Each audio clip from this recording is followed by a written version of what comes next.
Welcome to Stuff You Should Know, a production of iHeartRadio.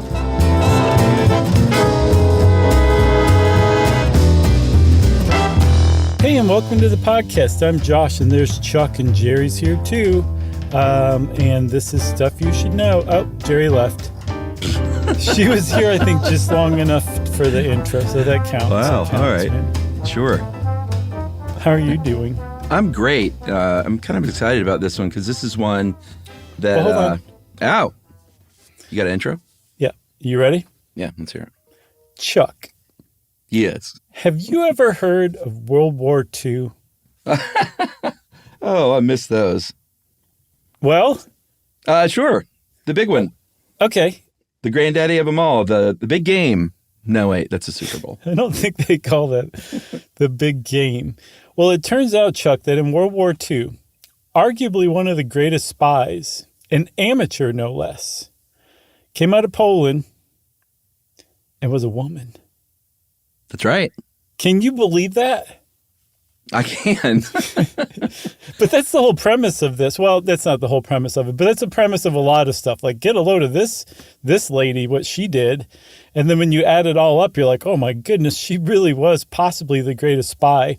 And her biographer named Claire Mully put it, she wrote a book called The Spy Who Loved. There's a colon in there somewhere. I think it's The Spy, Who Loved, maybe? No. But in her book, The Spy Who Loved, she describes this woman who we'll call Christine Granville for now, more Bond, less Bond girl. And I was like, you go, girl. Oh, that's a good descriptor. Yeah, I thought so too. And appropriate. This is one of those where, I'm always harping about, oh, this should be a movie. This should be, and it sounds like it is going to be a movie. And we'll get to that at the end. But I do want to give a shout out. We've been taking, or at least I have, I think you have too, more and more suggestions from listeners. I found as the well seemingly it runs drier, that it's nice to get these ideas from people. The good ones, right? Yeah. We get plenty of good ideas, a lot. Like every day we get a few good ideas, I would say. Yeah, I would say so. And I keep a list of good ideas, and I very kindly say thank you to the people whose ideas aren't great. They're good ideas, but just maybe not for this show. Sure. You know what I'm saying? Do you tell them that? No. I tell everybody, thank you for the great idea. Right. But I guess that would be outing myself if I say what I told the people whose ideas I really like. So I'm just going to keep that to myself. But this one came from Jen Spada in Seattle and basically said, this is Christine Granville is as close to a real life James Bond as you can get. Yep. And I will go on to say this is another way of precursoring this episode. Jen says she was a spy for the British in World War II. Okay. And her stories are so insane, they're almost unbelievable. Yeah. But her story is not very well known. So, right. Jen, this one's for you. Yeah. And it's for everybody who's ever wanted to learn more about women spies in World War II. Totally. Christine Granville was kind of an awesome BA. Yeah, she really was. And her Christine Granville was just a cover name. That's what she's fairly well known as best because she kept that after the war because she was so proud of what she'd accomplished with that name.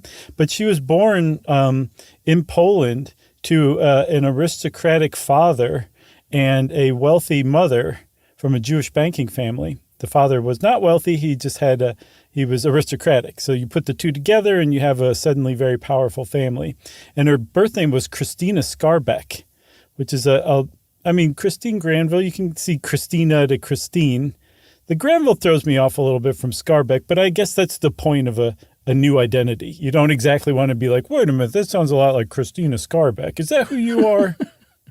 Yeah, in different spellings, the Americanized, I guess, Christina with a CH, literally like Christian. And then the Polish version was Krystyna. And if I may just read her full name, because it's pretty great. Her full given name was Maria Christina Janina Skarbek. And I have to say her dad's name because there are two men in this story with his first name, and I've never heard of it. His name was Jerzy, Jerzy. So I looked it up, and in Polish, it's like Jerzy. Jerzy? Okay, I figured. And it's the Polish version of George. Oh, okay. So no wonder it sounds a little more common than I would think. But it is a pretty great name in the spelling, and the fact that there's 2 Yertzes in her life, very prominent ones, I think that's astounding too, that you go from 0 to 2 overnight, basically. That's right. Her mom was a Goldfelder of the Jewish banking Goldfelder family, and that's where they got their money. But when Christine was growing up, she was very privileged, but then eventually after World War I, the Goldfelder Bank tanked in the depression that followed, and her dad left the family, died when Christina was in her early 20s, and she ends up not having a lot of money, living in an apartment in Warsaw with her brother and her mother. Yes. Her dad just abandoned the family when the money ran out. That's pretty awful. Yeah, what a Jersey. She ended up kind of living the high life as best she could. She liked to go out on the town. Mm-hmm. She was a runner-up for Miss Poland beauty contest. I saw that she used to hang out at a very chic ski resort. And while there, this is a great example of the kind of how she could straddle multiple worlds.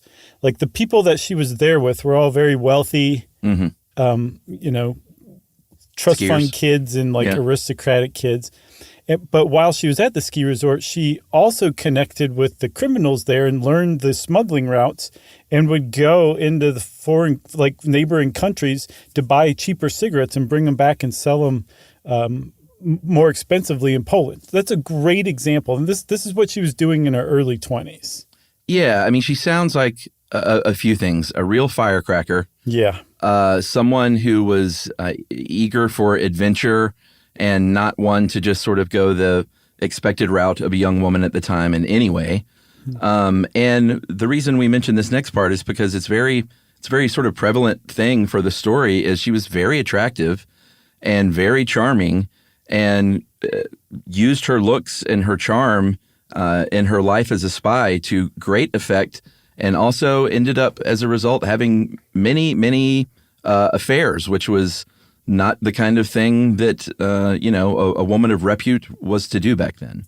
Right. She didn't care about that kind of thing. She did not. She was James Bonding her way around Europe in a way. Yeah, I saw that she was described as having a near pathological enjoyment of dangerous situations. Yeah.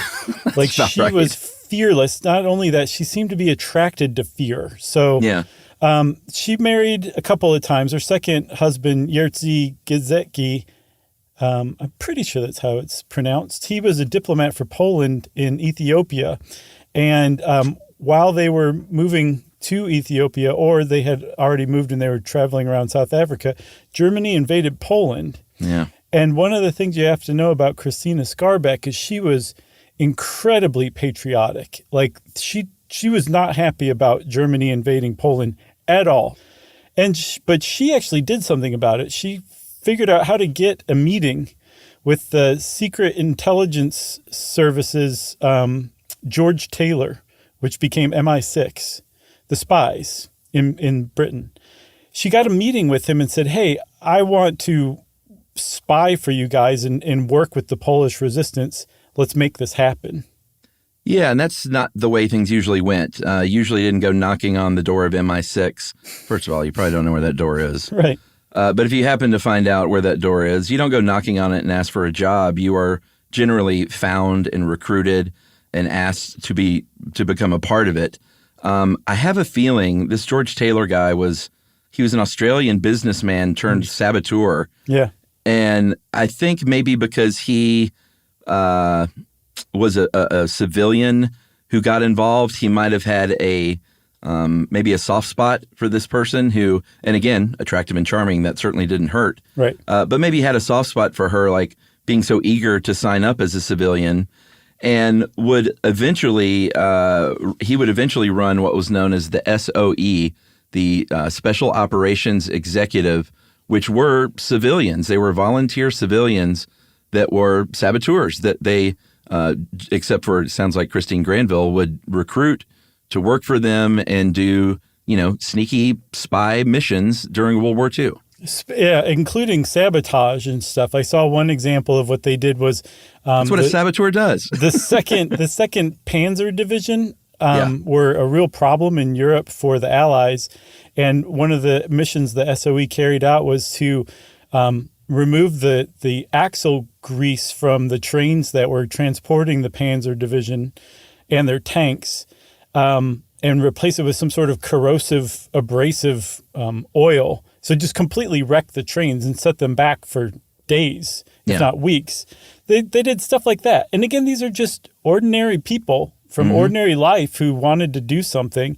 And the fact that they were ordinary people and could blend in made them intensely valuable to carry out sabotage missions behind enemy lines. Yeah, absolutely. So she goes to Taylor. She's like, I have an idea. First of all, I want a job. And not only do I want a job, but I've got an idea for that job already of how I can just hit the ground running. I want to go to Hungary, which at the time was neutral in World War II, and I can produce propaganda there. I'm an excellent snow skier, so I can then ski across the Tatra mountain range, get into Poland, set up communications there with you guys, and I can get a whole network. I've got people that will, from the Polish resistance that'll help me along. And I can do this over and over to your heart's content. And this Australian guy said, well, I was going to do an Australian accent, but I decided not to at the last minute. I don't know why I froze up. He said, sure, lady. That was a different choice. Yeah, so he signed her up. He said, welcome aboard. How about you do your Murray impression of him hiring her? Everybody loves that.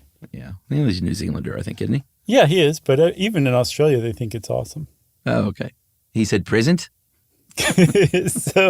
So he hires her, but you can't, at the time be like a SOE agent overtly. You have to have some sort of cover.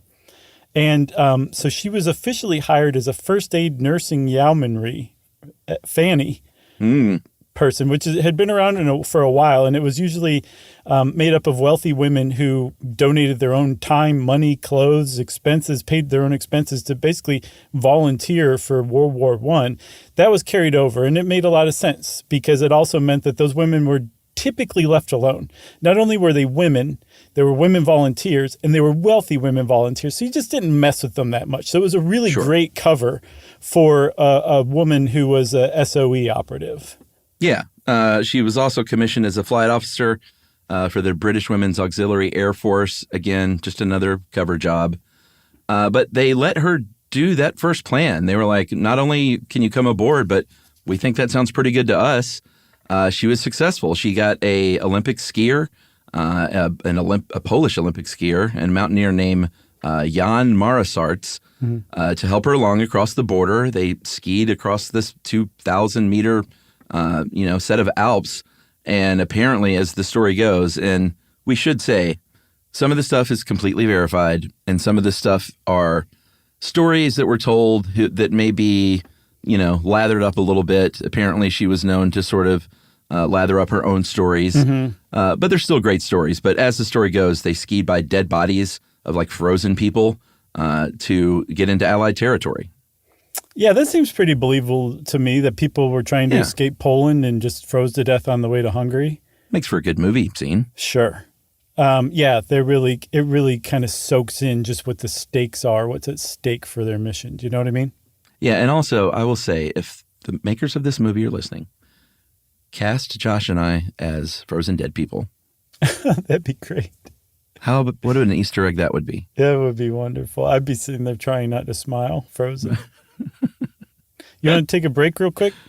They could be like, look at him. He seemed happy when he passed. Right. They say it's a good way to go. Yeah, let's take a break, and I'm going to work on my frozen dead body. We'll be right back.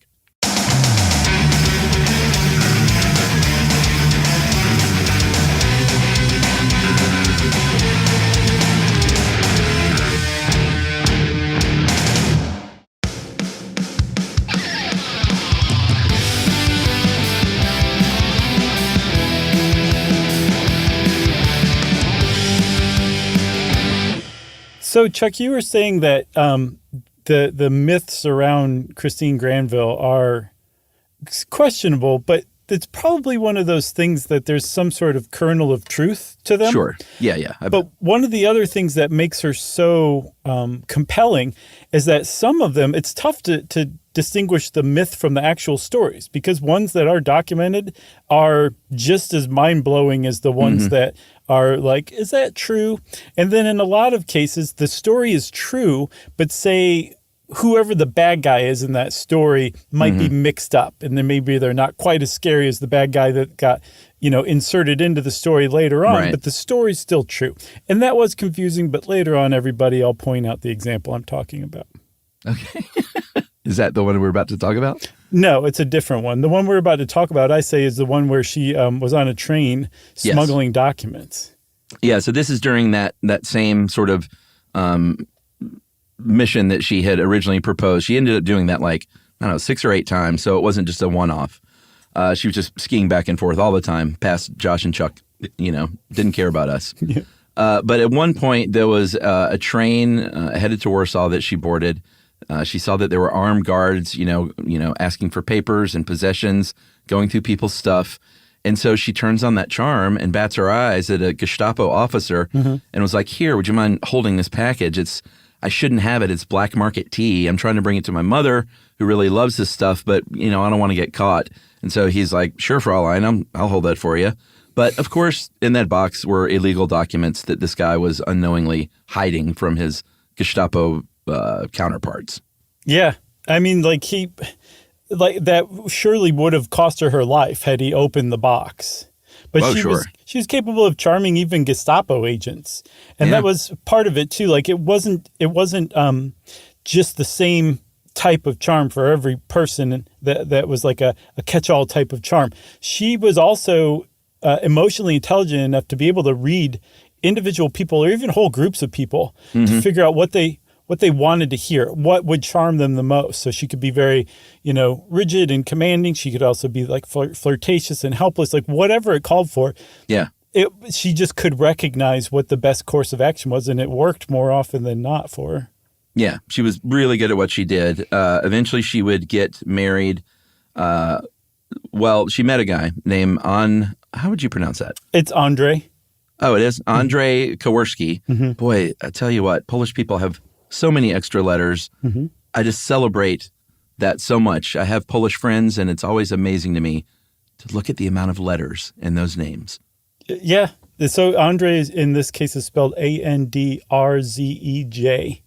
And amazing. That ZEJ really comes as a surprise at the end to us English speakers. It really does.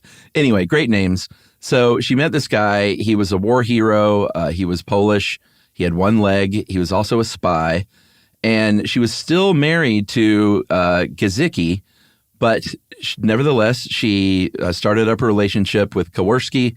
It would be sort of a lifelong love on and off, even though, again, she would also have many other sort of short affairs and flings, some job-related, some seemingly not.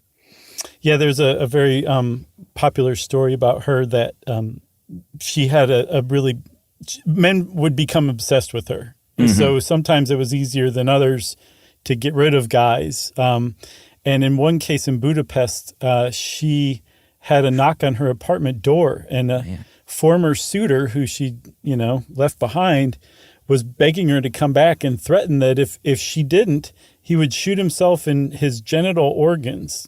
That was a direct quote. Yeah. And apparently he tried, but he missed, and he ended up shooting himself in the foot. So he was quite serious about that. And I just can't help but wonder, what her response was to that. Did she bring him in her apartment and help nurse him? Did she go get help?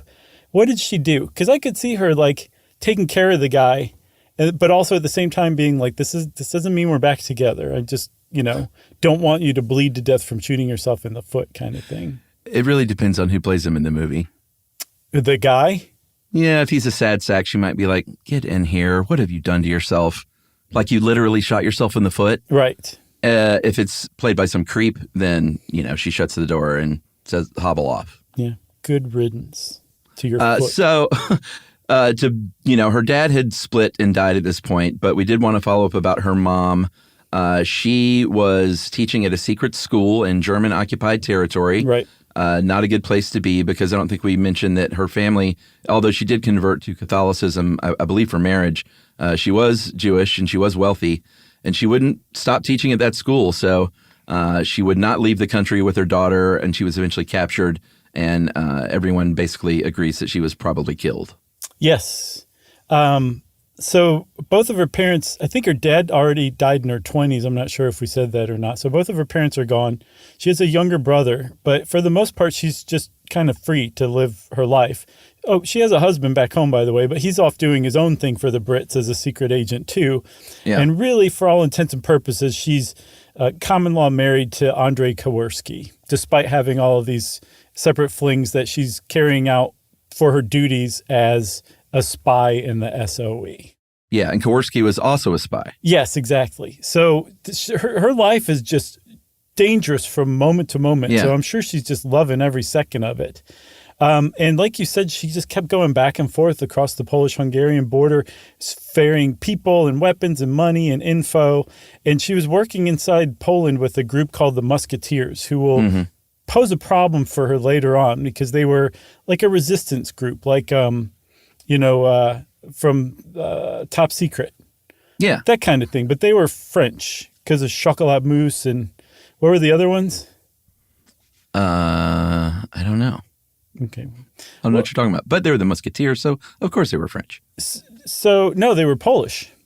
Oh, you said they were French. I'm saying in the movie Top Secret, they were French. Oh, the Musketeers were Polish. I get what you mean. Yes. So the upshot, that was totally unnecessary, by the way, but the upshot of it is that from the Musketeers, she managed to cement her reputation among the spies, both professional and amateur, working for Britain, when she brought information to the Brits that the Nazis were about to break their non-aggression pact with the Russians and invade the Soviet Union. Mm-hmm. And it turned out that they invaded on the very day that her intel said that they would.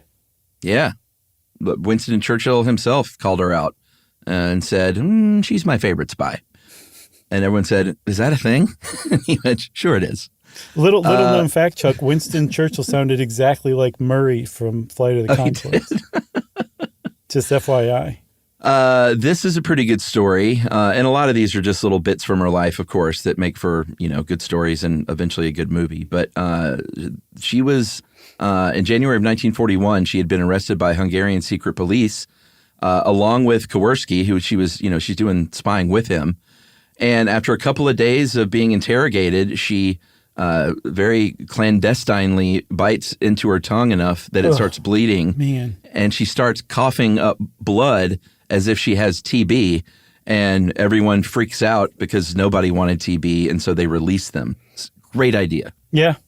I've been in possibly the very rooms that she was being interrogated in Budapest. They've turned some of those places into museums that you can go and visit. Oh, it's cool. Like, wow, this is where the secret police interrogated people. It's nuts. And Did you bite your tongue? Really well done. No, I didn't. Okay. But it's I can't remember the name of the museum. There can't be too many of them, but Budapest has a few attractions like that, or kind of dark tourist attractions that are really worth visiting if you ever go. I'll have to ask Emily because she went to museums there. I bet that was one of them. I'll bet it was. And I'll bet she also went to the hospital in the Rock, which was a literal underground hospital built into a cave system that they preserved. They have wax dummies hanging out. That makes it even cooler. Do any of them look like us? No, but one of them's smiling inappropriately. Okay. So, all right. Eventually, she and Kowarski are exposed as spies. Their cover is blown, and they still want to do their job, so they adopt new identities. This is when she finally becomes Christine Granville. Kowarski became Andrew Kennedy, which is kind of funny when you think about it. Mm-hmm. And she, like you said at the beginning, she was Granville from there on out, because that's sort of where she became even more famous and wanted to hang on to that name. And this is where her birth date gets a little confusing, because she gave herself a different birth date, obviously, to assume this new identity, which made her probably 6 to 8 years younger. And so whenever there are stories about her, there can be some confusion about whether or not she was like in her early to mid 20s or like mid 30s when a lot of this was going on. Yeah. So she ended up bouncing off to Cairo to spy on the Polish intelligence service. So get this for confusing. Poland is occupied by Nazi Germany, but the Polish intelligence service still exists and is working against Nazi Germany. And at the same time, the SOE, in part, has infiltrated Poland with Polish civilians working as operatives. And they, as far as the Polish intelligence service is concerned, is working against the Polish intelligence service's interests and is making life hard on them. So there was a rivalry between SOE operatives in Poland and the Polish intelligence services that ended up actually becoming problematic for Christine Granville, because the intelligence services basically denounced she and Kowarski as if not spies, like double agents, then they were being manipulated by double agents in the Musketeers. I told you the Musketeers would become problematic for them. This is where that happened. Yeah, I think because the Musketeers were this freelance civilian group, and, maybe they had been infiltrated by Axis spies. They, at the very least, were thought to have been infiltrated. So they, and we mentioned that that Giuseppe, her still husband, was also a spy. He heard about what was going on. He seemed like a pretty stand-up guy because he heard about what was going on to her and to now Andrew Kennedy, previously Kowarski. And he was like, you know what? I'm not going to stand for this. I'm out of here. And that was kind of a real stand-up thing to do. He resigned. Eventually, she said, I don't know if you're trying to get back together with me, but poor guy. I'm still with this guy Kowarski. So I appreciate what you did, but that's not going to end. He was like, "Oh, I see. I just threw away my brilliant career as a spy." Yeah, right. Yeah. Man, poor guy. So that kind of settled that. I think he kind of bows out of the story at this point, right? Yeah, but did they stay married? I don't know. It's Olivia, who helped us with this, said the relationship dissolved, but it already sounded fairly dissolved. I just don't know if they were officially not married at that point. Yeah, I don't think it would have mattered much, practically speaking. No, you're right. But she and Kowarski, now Kennedy, hung around Cairo for the next year while the Brits investigated them and whether they were actually spies or not. And the Brits later on said they were fully aware that they weren't spies and that they were loyal and that there was really no problem. But they were having to indulge the Polish intelligence services because they needed the Polish intelligence services. And yet it was the Brits who had gotten the whole thing stirred up by commanding Kowarski not to report to the Polish intelligence services and only to report to them. Yeah. And so that's what brought the first animosity up between Kowarski and then by association Granville with the Polish intelligence services, who denounced them later as spies unfairly. But they got cleared ultimately from that investigation and they got back to work. Yeah, she got back to work in France, actually, July of 1944. She goes to France. Now she is using the name Pauline Armand. She literally parachutes into the south of France. She's going there to, get involved in the resistance there and start to sort of help out, which eventually the American invasion. So she's sort of laying the groundwork of what was to come for the United States involvement. She was, and this guy ends up being pretty important. She was the second in command to a guy named Francis. How do you pronounce that last name, Frenchie? Kamertz. Yeah, because the RTS would all be pronounced. Okay, well, that sounds about right. Thanks. He led the SOE's independent French. He was organizing sabotage, guerrilla operations, saboteur missions, stuff like that. And Livia also points out, in true movie fashion, that when she was in France, she had cyanide tablets and knives sewn into the hems of her skirt. Yeah, I think the knife was strapped to her thigh, but it was roundly described as razor sharp and that she carried it with her at all times. And yet, she knew her way around a knife, I guess. She didn't like guns very much. Her weapon of choice, get this, Chuck, was grenades. Yeah. Because she could take out multiple people at once. So she's like, of course I'm going to use grenades. So I mean, just one more thing that it's like, wow, this lady is really astounding. Like, her favorite weapon was grenades. That's not the the answer most people are expecting when you're asked that question. No, and that grenades actually play a part in one story and this is one that, could be a little gussied up because it's written differently in different biographies. Again, would make for a great movie scene. Mm-hmm. But she stopped at the Italian border. They say, put your hands up. And she's got, grenades. She holds up her arms and she's got grenades. And she said, I'm going to blow you all up. And the Germans run screaming in the movie version. Right. So this was the story I was referring to earlier, where if you switch out the bad guys, it's still an amazing story, but not quite as thrilling. Yeah. So this was described that she was stopped by German officers, and the German officers fled. So she scared off Nazis with this bluff. Or it might not have even been a bluff. In reality, the other biography says these were Italian conscripts. Mm-hmm. So these were soldiers who had basically been forced into soldiering, who were patrolling the border, probably pretty low-level soldiers that you can imagine might run off a little faster than maybe Nazi officers at the time. So that's what I was talking about. The story is probably true, but you just kind of add a little thing here and take this person out there, and all of a sudden it's just eye-popping. Yeah, absolutely. At one point in another story, she was carrying, and this is cool kind of spycraft stuff I never thought about. Mm-hmm. If you carry a paper map and you're getting patted down, that map might rustle and crunch and make some noise.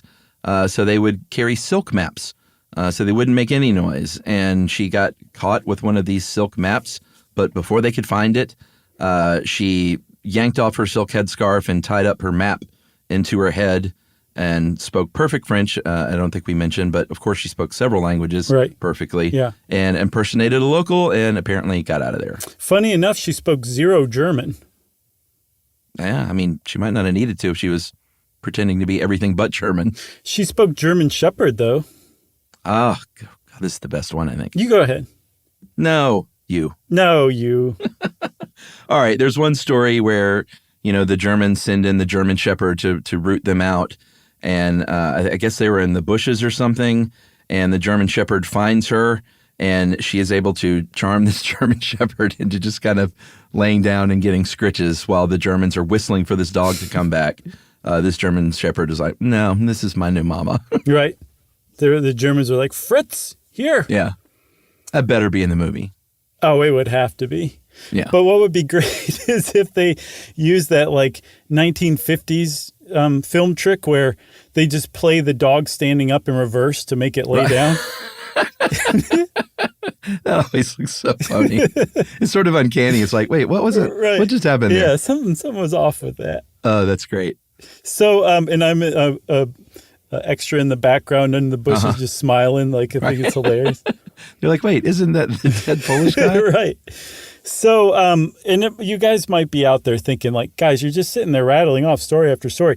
This is essentially a timeline of what she went through. everything we just said after she got to France happened in France. That's how incredibly prolific she was. I think this all would have happened in 1943, 1944, I believe. Yeah.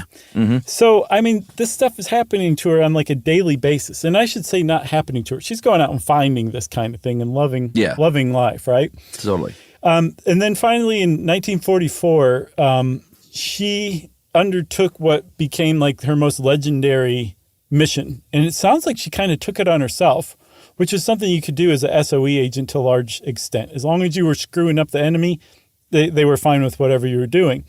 And then I guess it was the next year in August of 1944, she undertook what was probably her most well-known, most celebrated mission. And from what I can tell, Chuck, she undertook it on her own accord. She was not ordered to do this. She just was like, I'm going to go do this. Sounds like a great time for a cliffhanger. Okay. All right, we'll be back with the rest of the story right after this.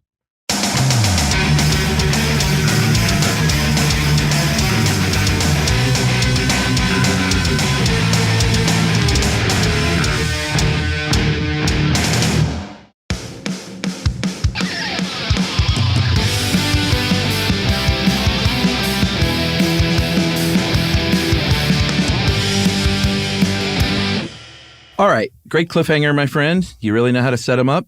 Thanks. Sure. You know how to knock them down. And people say our show isn't scripted. That's a great line reading. Actually, we're the people that say that. Yeah. So this was August 1944. Khmer, is that how it's pronounced, you said? Why not?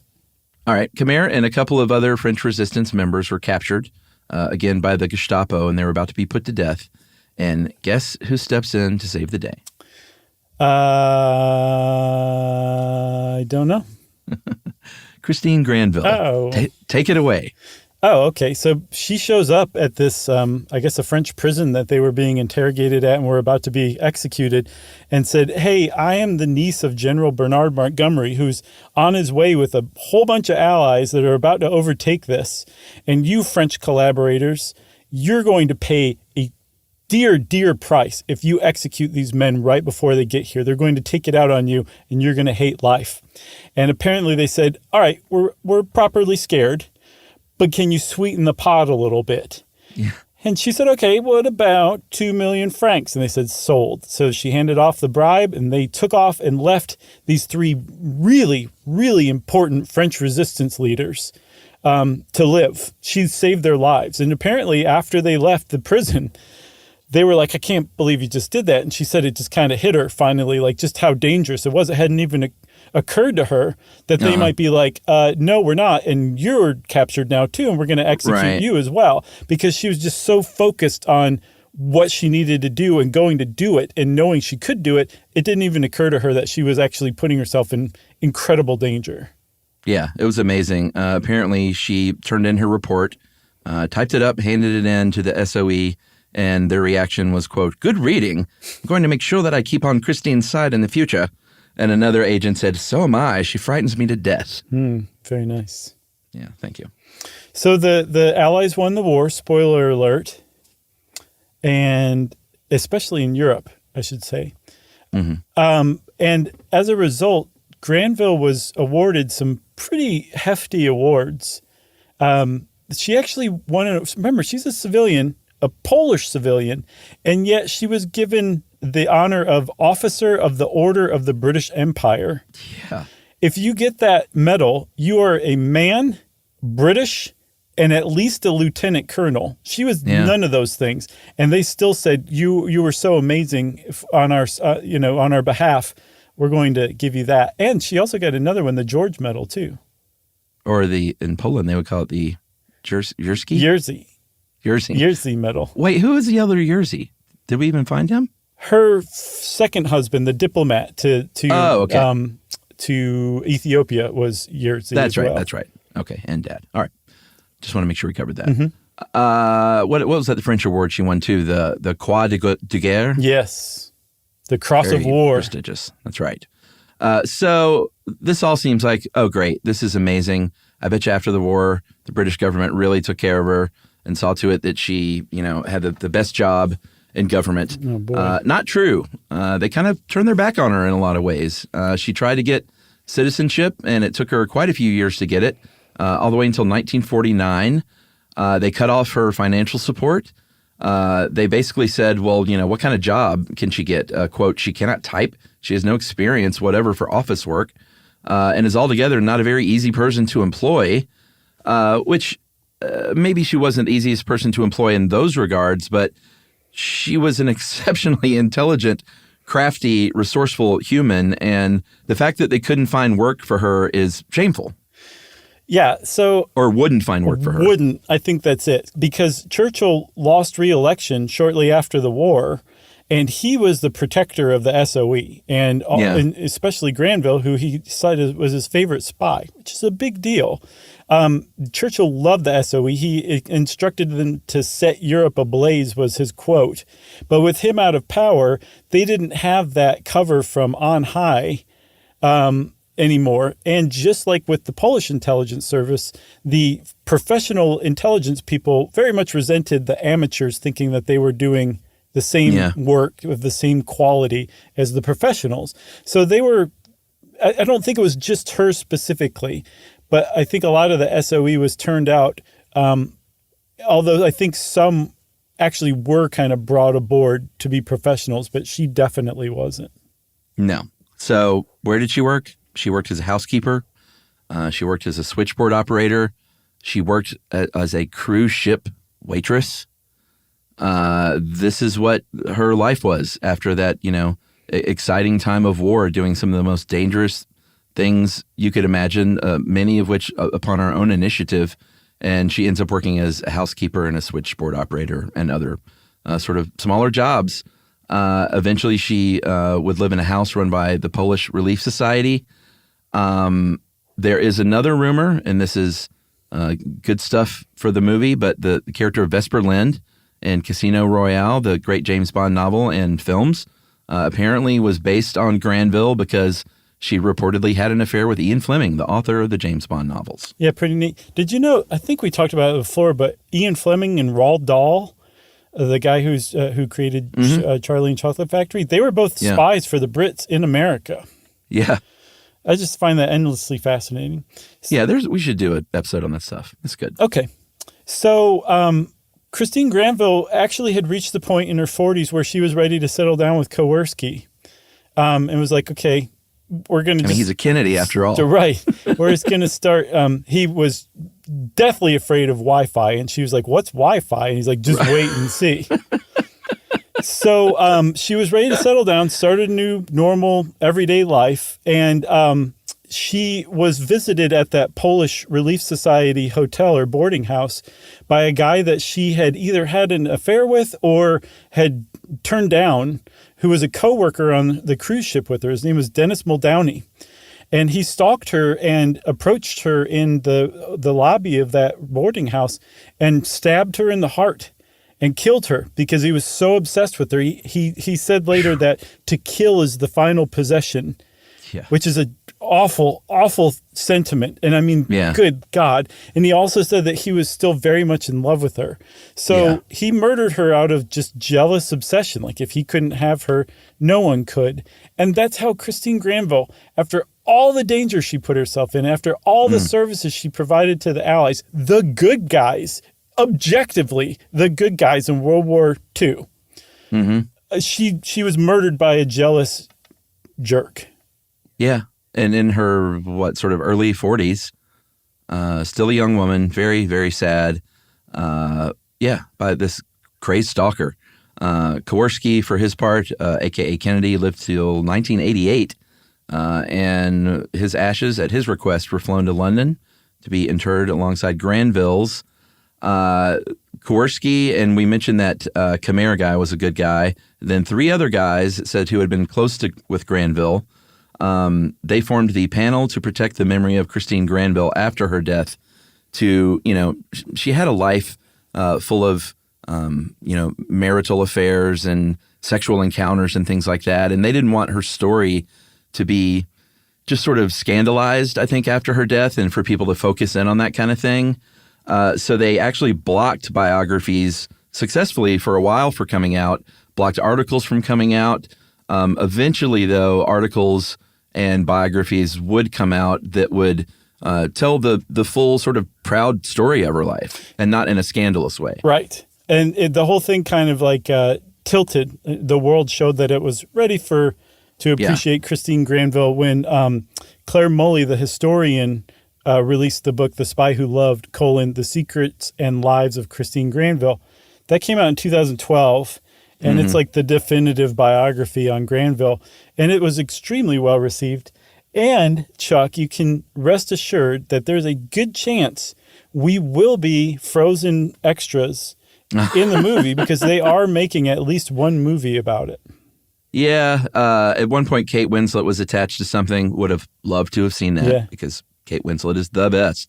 But there's one called The Partisan that supposedly is shooting now. With Roman Polanski's daughter, Morgane, playing Granville. Yep. Who knew? I didn't know I had a daughter. I didn't know either. But that adds up. French-Polish actress? Sure. Yeah. Malcolm McDowell's in it too. And I can't feel settled when he's on the screen. No, he's old. Who would he be playing? I don't know, maybe Churchill. It's got to be Gary Oldman or somebody, right? That's Andy McDowell's father, right? No. No, I swear to God, that's Andie MacDowell's father. Malcolm McDowell? Yes. I thought she was like from the American South. She is. She was born and raised in North Carolina, but that is her father. Wow. I had no idea. Yeah, I mean, Margaret Qualley is his granddaughter then, I guess. Yes. And she's married to Jack Aronoff. No, wait. Andie MacDowell's not his daughter. Yes, she is. Or okay, then she's Roddy McDowell's daughter. Okay. Close. Both British, same last name. One was Caligula, one was the dude from Clockwork Orange. Well, now I feel like I don't have to check you, but now I got to look up Roddy McDowell. No, that one I'm sure of. Look it up. Are you sure? Yeah, we'll wait. All right. Well, say something else like, why don't you read listener mail or something? Oh, well, how about this? I'll set you up for listener mail while you're looking, and you can tell us on the other side of the chime whether I'm right or not. Okay. If you want to know more about Christine Granville, you can check out Claire Mully's book, The Spy Who Loved. And there's plenty of other great stuff on the internet to read about her, too. And then look out for Me and Chuck in the movie. And since I said look out for Me and Chuck in the movie, it's time for listener mail. All right. I'm going to call this Roddy McDowell was actually gay and never married. Good Lord.